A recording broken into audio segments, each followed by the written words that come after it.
चलिए खबरों में आगे बढ़ेंगे। न्यू सोर्स स्टार्टअप इकोसिस्टम द्वारा आयोजित the founders meet July edition 2026 में देश के उभरते स्टार्टअप्स ने अपनी इनोवेशन की ताकत का प्रदर्शन किया है। इस कार्यक्रम में देश भर से आए स्टार्टअप फाउंडर्स ने एंजल इन्वेस्टर्स, मेंटर्स और उद्योग विशेषज्ञों के सामने अपने इनोवेटिव बिजनेस आइडियाज पेश किए। कई क्षेत्रों के स्टार्टअप्स के कड़े मुकाबले के बीच पीआरबी हेल्थ केयर ने बाजी मारी। कंपनी के फाउंडर डॉक्टर हेमंत गौर को ज्यूरी द्वारा बेस्ट स्टार्टअप विनर चुना गया। पीआरबी हेल्थ केयर आधुनिक फिजियोथेरेपी तकनीकों के जरिए बिना किसी सर्जरी के घुटनों के दर्द का प्रभावी उपचार प्रदान कर रहे हैं। ये स्टार्टअप अब तक 10,000 से ज़्यादा मरीजों का सफल इलाज कर चुका है। ज्यूरी ने बिजनेस मॉडल की स्केलेबिलिटी, मार्केट पोटेंशियल और प्रभावशालीता के आधार पर यह निर्णय लिया।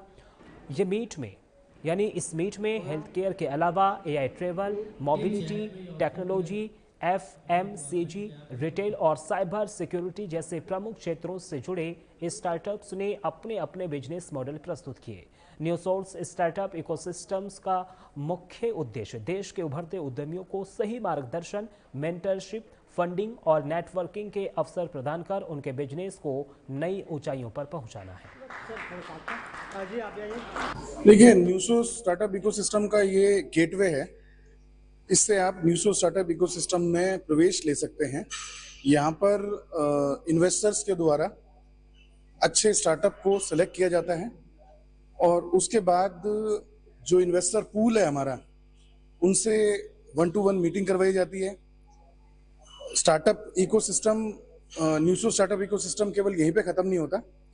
यहाँ पर जो फाउंडर मीट किया जा रहा है उसके थ्रू हम ऐसे फाउंडर्स को भी चुनते हैं जिसको हम शार्क टैंक स्टाइल अपने फाउंडर शो में भी पार्टिसिपेट करवाते हैं और उसके साथ हम लोग एक पॉडकास्ट भी करते हैं जिसके थ्रू स्टार्टअप को विजिबिलिटी मिलती है और वो इस काबिल बनता है कि वो अपनी पिच को स्ट्रॉन्ग कर सके और आगे बढ़ सके।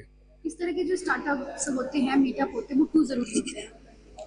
देखिए, आज के सोशल मीडिया के ज़माने में ना हम कनेक्ट तो बहुत सारे लोगों से कर लेते हैं, लेकिन ऑफलाइन मोड सबसे बेटर है इन्वेस्टर को कन्विंस करने के लिए। आज आप एक कस्टमर को बनाने के लिए 10 लोगों से बात करते हैं और इन्वेस्टर को क्रैक करने के लिए आपको कम से कम एक इन्वेस्टर को क्रैक करने के लिए इनिशियली 100 इन्वेस्टरों से मीटिंग करनी होती है। तो ऐसे 100 इन्वेस्टर आपको लिंक्डइन पे तो मिल नहीं जाएंगे, तो आपको ऑफलाइन इवेंट्स में जाना ही होता है और इस तरीके के इवेंट आपको यही मदद करते हैं कि आप इन्वेस्टर से फेस टू फेस डिस्कशन कर सकते हैं।